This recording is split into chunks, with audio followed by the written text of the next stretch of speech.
నమస్తే, welcome to Suman TV. నేను విష్ణు. ప్రస్తుతంతో పాటు certified wealth manager Revanth Chalamala ఉన్నారు. వారితో మాట్లాడదాం. నమస్తే రేవంత్. నమస్తే అండి. రేవంత్, ఈ టాక్సేషన్కి సంబంధించి ఈ స్లాబ్ రేట్స్లో వచ్చిన మార్పులు చేర్పుల వల్ల మరి అది పెట్టుబడుల మీద ఎటువంటి ప్రభావం చూపిస్తుంది అంటారు? సో బేసిక్గా మనకుంది 4 asset క్లాసెస్. చెప్పటం మాత్రం మనకి one single word long term capital gain tax flat అన్నిటి మీద 12.5 అని చెప్పేశారు. ఇట్స్ వెరీ సింపుల్, ఒక సింగిల్ లైన్ స్టేట్మెంట్ అది. కానీ దాని యొక్క ప్రభావం ఆల్మోస్ట్ అన్ని అసెట్ క్లాసెస్ మీద పడ్డాయి. ఆ 4 ఏంటి? ఒకటి ఫిక్స్డ్ ఇన్కమ్ అంటే డెప్ట్ based, real estate, gold, equity. దాదాపుగా అన్నిటి మీద కూడా ఇంచుమించుకు ప్రభావం పడదు. సార్ డెప్ట్ బేస్డ్ మీద పెద్దగా ఉండకపోవచ్చు. సో బేసిక్గా ఇప్పుడు అన్నిటి మీద ట్యాక్సెస్ కూడా కొంతవరకు పెరిగినట్టే. అటు డెప్ట్, గోల్డ్ అన్నిట్లో కూడా పెరిగినట్లే, ఈక్విటీలో కూడా. సార్ అలా అని చెప్పేసి ఫస్ట్ మనం డెప్ట్ నుంచి స్టార్ట్ చేద్దాం. సో డెప్ట్ బేస్డ్లో మనం ఇన్వెస్ట్మెంట్ కనుక పెట్టుకుంటే మన వెల్త్ అనేది క్రియేట్ అవుతుందా అని అంటే every one says one simple thing, it is safe. yes, absolutely it is safe, but there is a risk of inflation. The real inflation always stands at 10%. Okay, మీకు ఇక్కడ పీపీఎఫ్లు కానీ ఏం వచ్చినా కానీ 7.5 to 8% మించి రావు. ఎఫ్డీలు, ఏ బాండ్స్ కానీ ఏ వచ్చినా కానీ మీకు 7.5 to 8% రావు. సో బేసిక్గా మీకు తెలియకుండానే మీరు ట్యాక్స్ పే చేయట్లేదు, కానీ inflation will eat your money because your మీ ఒక ఇన్వెస్ట్మెంట్స్ రిటర్న్స్ ఎంత జనరేట్ చేస్తున్నాయంటే ఇన్ఫ్లేషన్తో కంపేర్ చేస్తే real inflation, government data inflation కాదు, రియల్ ఇన్ఫ్లేషన్ ప్రకారం -2.5% ఏదో జనరేట్ చేస్తుంది, మైనస్లో జనరేట్ చేస్తుంది. సో అక్కడ డబ్బులు కోల్పోయారు, అది తీసి పక్కన పెట్టండి. నెక్స్ట్ వచ్చేసింది ఏంటి? గోల్డ్. గోల్డ్కి సంబంధించి రీసెంట్గా ఏదో మనకి ఇంపోర్ట్ డ్యూటీ లేదో XYZ తగ్గించారు. సో ఫట్ మన ఒకేసారి మన గోల్డ్ ప్రైజులు కిందకు వచ్చాయి. దానివల్ల విపరీతంగా కన్సంప్షన్ పెరుగుతుంది, బాగా కొంటారు. వినియోగదారులందరికీ, గోల్డ్ బయర్స్ అందరికీ కూడా తక్కువ ప్రైస్లో ప్రభుత్వం గోల్డ్ అందించింది అనే ఒక దాంట్లో బేసిక్ అందరూ ఉన్నారు. సో బేసిక్ ఇక్కడ ఒక క్యాలిక్యులేషన్ నేను చెప్తా. సో గోల్డ్కి సంబంధించి మనకి సావరెన్ గోల్డ్ బాండ్ వచ్చేసరికి 2015లో దాదాపు ఎప్పుడు రిలీజ్ అయింది ఫస్ట్ గోల్డ్ బాండ్. అది 8 years ఆఫ్ మెచ్యూరిటీ ఏదో వచ్చేసింది, రైట్? మన ఆల్మోస్ట్ మెచ్యూరిటీకి వచ్చింది. సో బేసిక్ వీళ్ళు ఆల్ ఆఫ్ ద సడన్ ఒక 9% సడన్ గా ఇంపోర్ట్ డ్యూటీ అనేది కట్ చేసి పడేశారు. దానివల్ల ఏమైంది? గోల్డ్ ప్రైస్ అనేది ఒకేసారి కింద కమాంతం పడిపోయింది. సో బేసిక్ ఇప్పుడు RBI ఎవరికైతే ఆ బాండ్ హోల్డర్స్ ఎవరైతే ఉన్నారో ఇప్పుడు వాళ్ళకి డబ్బులు పే చేసేటప్పుడు ఆ -9% లాస్ తోటేగా పే చేసేది.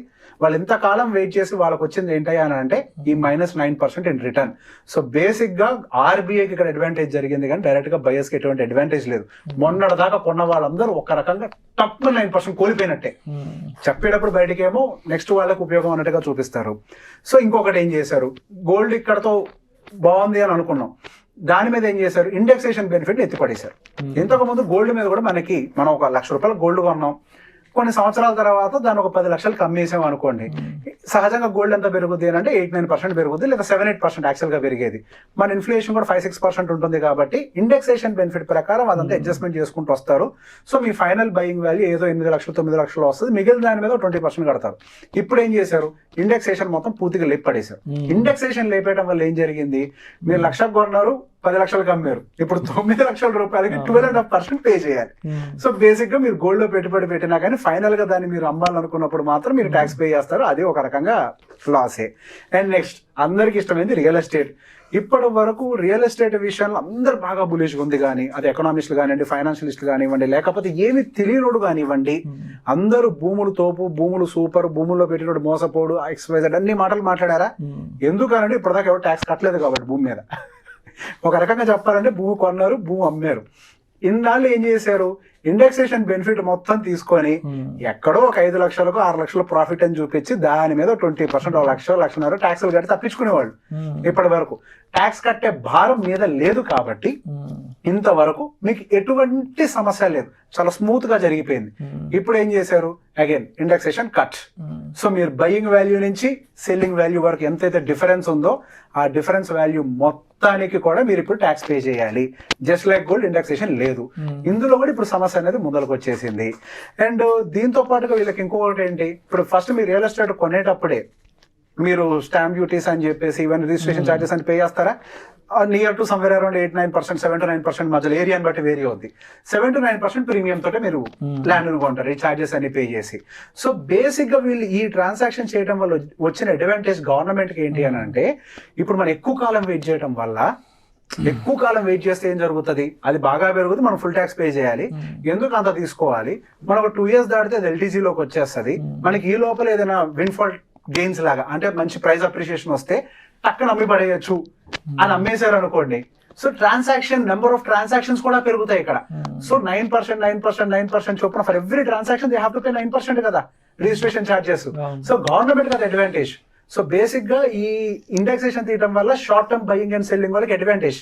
రియల్ ఎస్టేట్ లో కూడా ట్రేడింగ్ లాగా చేసే వాళ్ళు ఉంటారు కదా, అండర్ కన్స్ట్రక్షన్ లో డబ్బులు పెట్టి కన్స్ట్రక్షన్ అయిపోయి అమ్మేసే వాళ్ళు, వాళ్ళకి అడ్వాంటేజ్. ఎందుకంటే ఒకేసారి వాళ్ళకి టప్మన్ రేట్లు పెరిగిపోతాయి. సో ఇండెక్సేషన్ తీసినా వాళ్ళకి ఏం పెద్దగా ఉండదు అడ్వాంటేజ్. సో ఎల్టీజీ వాళ్ళకి అడ్వాంటేజ్, కానీ గవర్నమెంట్ కి ఇక్కడ రిజిస్ట్రేషన్ ఛార్జెస్ మళ్ళీ అగైన్ పే చేయాల్సి వస్తుంది. ఫైనల్ ఇది గవర్నమెంట్ అడ్వాంటేజ్. నెక్స్ట్ ఈక్విటీ ఉంది. ఈక్విటీకి సంబంధించి ఒకప్పుడు ఏముండేది మనకి 0 taxation, దాన్ని 10 లోకి తెచ్చారు, తర్వాత STT తెచ్చారు. ఇప్పుడు దాని కాస్త ఏం చేశారు, మళ్ళీ 12.5% కి తీసుకెళ్లారు. సరే మేము కొద్ది స్లాబ్ పెంచాము అన్నారు. ఎంత పెంచారు, 25,000 పెంచారు. మాక్సిమం ఎంత డిడక్టబుల్ స్లాబ్ ఇంతకుముందు 1,00,000 ఉండేది, ఇప్పుడు 25,000 పెంచారు. ఇప్పుడు ఉన్నటువంటి మార్కెట్ లో ఇన్వెస్ట్మెంట్స్ ఆ 25,000 ఆఫ్సెట్ కాగలుగుతాయా? డెఫినెట్ గా కాలేవు. సో బేసిక్ గా మనం ఇన్కమ్ ని కన్సిడర్ చేసేటప్పుడు ఏం చేస్తాం, ఎక్స్పెండిచర్ ని మైనస్ చేస్తాం. ఇన్వెస్ట్మెంట్స్ లో ఎక్స్పెండిచర్ ఏంటి, ట్యాక్స్ కాంపోనెంటే కదా. ఇంతకు ముందు 10% ఉండేది, ఇప్పుడు అది కాస్త 12.5% వెళ్ళింది. అంటే ఎంత పెరిగింది మీ ఎక్స్పెండిచర్, స్ట్రైట్ అవే 25% పెరిగింది. 25% షూటప్ అయిపోయింది మీ ఎక్స్పెండిచర్ అనేది. సో బేసిక్ గా ఈక్విటీ మార్కెట్స్ లో కూడా మీకు ట్యాక్సెస్ అనేవి తీసుకొచ్చేసి అన్ని. ఇప్పుడు ఒక రకంగా చెప్పాలంటే ఒక కర్రతో ఎవరైనా కానీ మ్యాక్సిమం ఒకటితో పావులు కొడతారు. ఇక్కడ ఒక కర్రతో ఇక్కడ 4 పాములు కొట్టి పడేశారు. ఒకటే దెబ్బ 4 పాములు.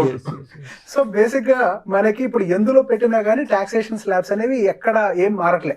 మీరు ఎందులో పెట్టుబడి అని పెట్టండి, మీకు వచ్చే రిటర్న్ మాత్రం అంతే. సో బేసిక్ ఇప్పుడు మనం చూడాల్సింది ఏంటి, ఇప్పుడు ట్యాక్స్ అన్నిటికీ ఒకటే కడుతున్నాం కదా, ఇక్కడ మన ఎడ్జ్ ఏంటి. సో బెటర్ ఎడ్జ్ ఎందులో ఉంటుంది అందులో పెట్టాలి. ఎడ్జ్ అంటే ఏంటి, ఎక్కువ రిటర్న్, పర్సంటేజ్ ఆఫ్ రిటర్న్ ఎక్కువ ఎందులో వస్తుందో దాంట్లో మనం పెట్టుబడులు పెడితే మనకు ఉపయోగం జరుగుతుంది. మన గోల్డ్ యావరేజ్ రిటర్న్ అంత హిస్టారికల్ గా రీసెంట్ ర్యాలీలో ఎన్ని మాట్లాడద్దు, యావరేజ్ ఓల్డ్ హిస్టరీ ప్రకారం యావరేజ్ రిటర్న్ 8 to 9% అంతే, అంతకు మించి మీకు రాదు. ఓకే, రియల్ ఎస్టేట్ ఎంత వస్తుంది యావరేజ్ గా 12-13%, అంతకు మించి రాదు. రైట్, ఏదో మధ్య మధ్యలో స్పైక్స్ అయితే ఇప్పుడు ఆగల హైదరాబాద్ మార్కెట్ అంతా, హైదరాబాద్ తెలంగాణ ఆగిపోయింది అయిపోయిందిగా, ఇప్పుడు అట్లనే ఆగుతుంది. ఇంకొక 5-6 ఏళ్ళు కూడా ఆగిపోవచ్చు. సో బేసిక్ ఇంకొక ఎడ్జ్ ఏంటి, ఈక్విటీ మార్కెట్ ఎంత వస్తుంది మీకు ఎక్స్ట్రా, ఒక 15-16%, 17, 18, 19 వరకు కూడా రావచ్చు. బట్ మనం కన్సిడర్ చేయాల్సిన 15. సో మనకి బెటర్ ఎడ్జ్ ఎందులో ఉంది, ఆ ఎడ్జ్ ని కన్సిడర్ చేయాలి. అంటే ఎప్పుడు ఇదే చేయాలా, ఇవి చేయొద్దా అంటే ఎస్, ఇప్పుడు ఎప్పుడైతే మనకి రియల్ ఎస్టేట్ మార్కెట్ స్టాగ్నెంట్ అయిపోయి చాలా కాలం వరకు ఉందో అట్లాంటప్పుడు మీకు మంచి బయింగ్ ఆపర్చునిటీ దొరికిందా కొనుక్కోండి. ఎప్పుడు కొనాలంటే పరిగెట్టేటప్పుడు కొనకండి రియల్ ఎస్టేట్ ని. అది పెరిగిపోయి ఆగిపోయి బార్గెన్ జరుగుతాయా, అవతల 1,00,000 అడిగితే డిమాండ్ ఉన్నప్పుడు మన 1,00,000 అంటే అవతల 1,10,000 అంటాడు. డిమాండ్ లేనప్పుడు ఫర్ ఎగ్జాంపుల్ మీరు 1,00,000 అంటే నేను 90 అంటే దిగొస్తాడు. అట్లాంటి సిచ్యువేషన్ చూసుకొని కొనుక్కోండి. అప్పుడు మీకు ఇమీడియట్ గా ప్రాఫిట్ రావడానికి స్కోప్ ఉంటుంది. మీకు CAGR బెటర్ గా వర్కౌట్ అవుతుంది. గోల్డ్ కానీ ఈ 2 కానీ అట్లనే వర్క్ చేయాలి. సో బేసిక్ ఇట్లాంటి అడ్వాంటేజెస్ చూసుకుంటూ పెట్టుకోండి. కాకపోతే ఇప్పుడు ఇంతకు ముందు అంటే మనకి 2 ఇండెక్సేషన్ ఉండటం వల్ల ట్యాక్స్లు కట్టలేదు కాబట్టి బాగా ప్రాఫిట్స్ కనిపించాయి. కానీ ఇప్పుడు ఈక్విటీ తోటి వీటన్నిటిని సమానం చేసి పడేశారు. ఒక రకంగా చెప్పండి అన్నిటికి గొళ్ళెం వేసి పడేశారు. ఇప్పుడు ఓన్లీ ఈక్విటీకి పెంచుంటే ఈక్విటీ నుంచి రియల్ ఎస్టేట్ కి జంప్ అయ్యేవాళ్ళేమో. ఇప్పుడు అన్నిటికీ పెంచారు కదా, దేని నుంచి దేనికి జంప్ కాకుండా లేదు. బేసిక్ ఇప్పుడు ఏ ఇన్వెస్టర్ అయినా కానీ ఒక వైజ్ డెసిషన్ తీసుకోవాలి తప్పించి కళ్ళకు గంతలు కట్టుకుని డెసిషన్ తీసుకోవడానికి లేదు. నాకెందులో బెటర్ ఎడ్జ్ ఉంది, ఆ ఎడ్జ్ లో మాత్రమే కనుక ఇన్వెస్ట్మెంట్లు పెట్టుకుంటూ పోతే డెఫినెట్ గా ఒక టైంకి మనం అనుకున్నటువంటి రిటర్న్స్ డెలివర్ చేయగలుగుతాం. అండ్ ఇంకో విషయం కూడా చెప్తున్నాను, ఈ ట్యాక్సెస్ కి భయపడి ప్రాఫిట్లు బుక్ చేయకుండా అన్నెసరీ హై వాల్యుయేషన్ వాటిలో ఉండడానికి ప్రయత్నం చేయకండి. ఇంతకుముందు అసలు ట్యాక్స్ లేదు, ఇప్పుడు 10 చేశారు, మళ్ళీ 12.5 చేశారు. ఎవరికి తెలుసు, మళ్ళీ రేపు దాన్ని 15-20 కూడా చేస్తారేమో. మీరు ఈ రోజు పట్టుకుంటే 12.5తో పోద్ది. దీన్ని ఏదో మీరు ఎలా బడ్జెట్ కంటే ముందు బుక్ చేసుకుంటే మా క్లయింట్స్ కొంతమందికి అదే పెట్టా, congratulations you have saved lot of taxes. Correct budget ముందు కొన్ని బుక్ చేసాం ప్రాఫిట్స్ మ్యూచువల్ ఫండ్స్ లో 12.5% సేవ్ చేసుకున్నారు. సో బేసిక్ గా నేను అదే చెప్తా, సార్ ఇప్పుడు మీరు 12.5 గురించి భయపడుతున్నారు, రేపు మళ్ళీ పెంచుతారు, ఏం చేస్తారు అప్పుడు? అలా ముందే చేసుకుంటే బాగుండేదే అని అనుకుంటారా? ఏం చేయలేరు కదా. సో వాటన్నిటి గురించి ఆలోచించద్దు. మంచి ఎడ్జ్ ఎందులో ఉంటే అందులో చేయండి. ట్యాక్సెస్ ని మనం కంట్రోల్ చేయలేం. మనం కంట్రోల్ చేసేది ఒక టూల్ ఏంటి అని అంటే ఎందులో ఇన్వెస్ట్మెంట్ పెట్టాలి. సో ప్రాపర్ గా రీసెర్చ్ అనాలిసిస్ చేసుకోండి, మంచి ఇన్వెస్ట్మెంట్ టూల్స్ పిక్ చేసుకోండి. Thank you so much Revanth. Thank you అండి.